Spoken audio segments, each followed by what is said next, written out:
नमस्कार दोस्तों, वन देशभक्त में आपका स्वागत है। मैं हूं आशीष शर्मा। आज हम बात करेंगे एक ऐसे देश की जहां वादे आसमान में उड़ते हैं लेकिन जमीन पर सिर्फ सवाल बिखरे हैं। बात करेंगे उन आतंकी ठिकानों की जो बार बार खत्म होने का दावा करते हैं लेकिन फिर सिर उठा लेते हैं। और बात करेंगे उस देशभक्ति की जो तिरंगे में तो दिखती है लेकिन क्या हर नागरिक के दिल तक पहुंचती है? क्या हम वाकई बदलाव की राह पर हैं या सिर्फ खबरों के शोर में उलझे हैं? आइए इन सवालों की तह तक जाते हैं, तथ्यों के साथ, सच के साथ और देशभक्ति के साथ। दोस्तों, याद कीजिए वो दिन जब हमें कहा गया था हर घर में समृद्धि आएगी, हर हाथ में रोजगार होगा, आसमान में अफसरों के हेलीकॉप्टर उड़ेंगे और जमीन पर हर शख्स की जिंदगी बदलेगी। लेकिन क्या हुआ? हेलीकॉप्टर तो दिखे नहीं, हवाई चप्पल भी गायब। और जब देश पर मुसीबत आती है, जैसे पहलगाम में वो दिल दहलाने वाला हमला, तो कुछ लोग मौके की तलाश में जुट जाते हैं। हवाई टिकट जो 4,000 का था 20,000 में बिकने लगता है। होटल के दाम आसमान छूते हैं। ये कौन लोग हैं? ये वही है जो आपदा को अवसर में बदल देते हैं। जब देश दुख में डूबा हो तब भी उनके लिए मुनाफा पहले है। तो सवाल यह है, क्या यही वो देश है जिसे हम आम आदमी का कहते हैं? सरकारें आती हैं, बड़े बड़े दावे करती है, लेकिन सच्चाई वो तो बस हेडलाइंस के पीछे छुप जाती है। अब बात आतंक की। पहलगाम का जख्म अभी ताजा है। देश गुस्से में था, सड़कों पर लोग थे और सरकार ने वादा किया आतंक के ठिकानों को जड़ से उखाड़ देंगे। मिसाइलें दागी गई, ठिकाने ध्वस्त किए गए। लेकिन अब क्या? हमारे रक्षा मंत्री का ताजा बयान है, वो ठिकाने जिन्हें हमने तबाह किया था वो फिर से बन रहे हैं। अरे, मिसाइलों का धुआं तो अभी हवा में था और वो फिर से ईंटें जोड़ने लगे। ये क्या खेल है दोस्तों? हम हर बार आतंक को खत्म करने का दावा करते हैं, बालाकोट हो, उरी हो या पहलगाम, हर बार वही कहानी, धमाके, वादे और नई हेडलाइंस। लेकिन आतंक क्यों बार बार सिर उठाता है? एक अखबार की खबर कहती है पाकिस्तान फिर से आतंकी ढांचे खड़े कर रहा है। तो क्या हमारी लड़ाई सिर्फ टीवी स्क्रीन तक सीमित है? क्या हम सिर्फ शोर मचाने में उस्ताद हैं और जवाब देने में कच्चे? दोस्तों, आतंक सिर्फ मिसाइलों से नहीं रुकता, इसके लिए दुनिया को साथ लाना पड़ता है। पहलगाम के हमले के बाद क्या हुआ? आतंकी आए, हमला किया और गायब। 400 किलोमीटर का फासला, कोई जंगल या पहाड़ नहीं। फिर भी वो पकड़े नहीं गए। याद कीजिए, जब हमने कसाब को पकड़ा था, दुनिया को दिखाया था कि आतंक का चेहरा कैसा होता है। लेकिन इस बार हम चूक गए। क्या हम दुनिया को अपने साथ नहीं ला सकते थे? क्या हम उन देशों को नहीं बता सकते थे कि आतंक का ये खेल कितना खतरनाक है? लेकिन नहीं, हम खामोश रहे। और दूसरी तरफ वो देश जो आतंक को पनाह देते हैं, वो दुनिया के मंच पर अपनी बात रखते हैं। और हम तो बस अमेरिका के बयानों में उलझे हैं, जो कभी हमें तारीफ करते हैं, कभी उन्हें। कोई साफ रास्ता नहीं, कोई साफ जवाब नहीं। अब बात देशभक्ति की। कुछ लोग देशभक्ति को झंडों में तलाशते हैं, नारों में तलाशते हैं। लेकिन क्या आप जानते हैं, एक जमाना था जब कुछ संगठन अपने दफ्तरों में तिरंगे को जगह नहीं देते थे।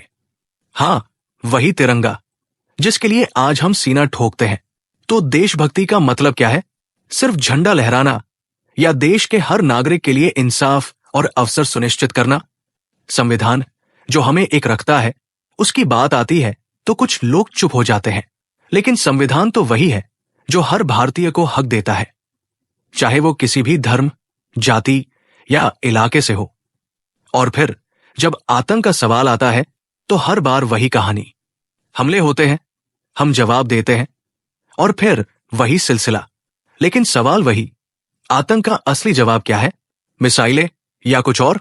दोस्तों, हम 140 करोड़ की ताकत है, लेकिन सवाल यह है, हमारी ताकत का इस्तेमाल कहाँ हो रहा है? दुनिया में तकनीक की जंग चल रही है।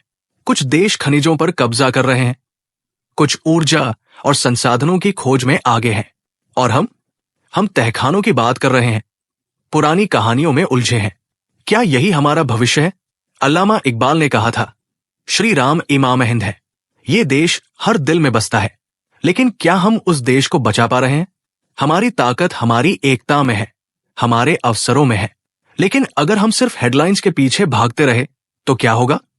दुनिया आगे निकल जाएगी और हम वही पुराने सवालों में उलझे रहेंगे। दोस्तों, मैं खबर देने नहीं आया, सवाल पूछने आया हूं। आतंकी ठिकाने फिर से बन रहे हैं। रक्षा मंत्री कह रहे हैं हमने खत्म किया, वो फिर शुरू हो गए। तो क्या ये सारी मेहनत बेकार गई?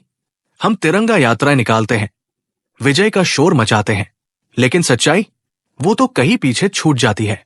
एक जमाना था जब देश को एकजुट करने के लिए बड़े बड़े फैसले लिए गए, बांग्लादेश की मुक्ति के लिए, जब दुनिया हमारे साथ थी। लेकिन आज हम दुनिया को अपने साथ लाने में क्यों चूक रहे हैं?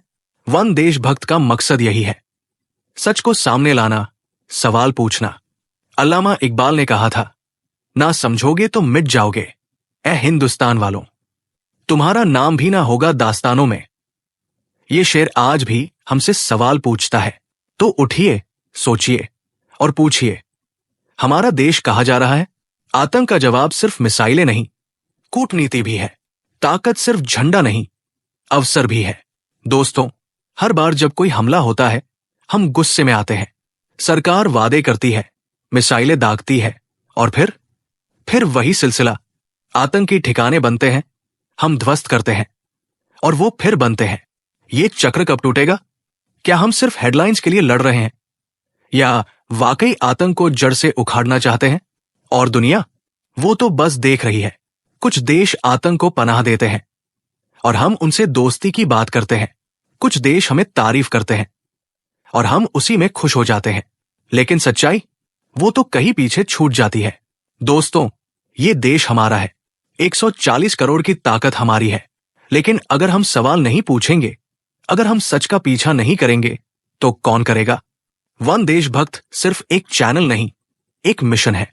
हम यहां खबरें नहीं, सच लाते हैं। हम यहां शोर नहीं, सवाल उठाते हैं। तो आप बताएं, क्या हम आतंक का जवाब सिर्फ मिसाइलों से देंगे या दुनिया को अपने साथ लाएंगे? क्या हम वादों के हेलीकॉप्टर में उड़ते रहेंगे या जमीन पर बदलाव लाएंगे? ये देश आपका है, मेरा है। इसकी ताकत हमारी एकता में है, हमारे सवालों में है। अल्लामा इकबाल का वो शेर आज भी गूंजता है, वतन की फिक्र कर गाफिल, मुसीबत आने वाली है। तो दोस्तों, अपनी राय कमेंट में बताएं। वन देशभक्त के साथ बने रहें, सब्सक्राइब करें, शेयर करें और इस देश को जगाने में हमारा साथ दें। जय हिंद।